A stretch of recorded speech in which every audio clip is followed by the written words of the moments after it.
মনোবীক্ষণ polyclinic, চিকিৎসার জগতে এক দশক। এখন এখানে সব বিষয়ে ডাক্তারবাবু একসাথে তলায়।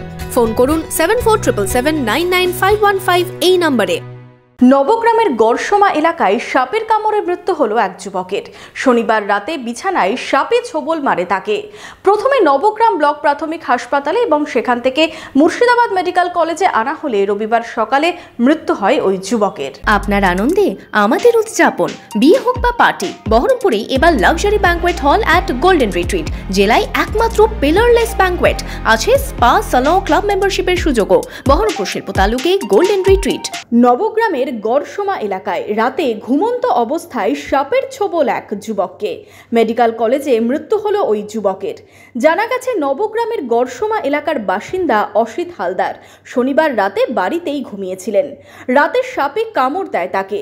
পরিবারের লোকজন কিছুক্ষণ পর তাকে নবগ্রাম ব্লক প্রাথমিক স্বাস্থ্য কেন্দ্রে নিয়ে যায়। সেখান থেকে তাকে মুর্শিদাবাদ মেডিকেল কলেজে স্থানান্তরিত করা হয়। রবিবার সকাল 10টা নাগাদ মৃত্যু হয় ওই যুবকের। তারপরে আমরা পলসুন্ডা নিয়ে যাই, পলসুন্ডাতে ডাক্তারকে দেখাই, ওখানে বলে বিষ হয়নি। তারপরে যে রোগী যাকে কেটেছিল তার শরীরটা খারাপ করছিল, আমরা ওখান থেকে আবার এখানে নিয়ে আসি, মেডিকেলে নিয়ে আসি বর্ধমানে।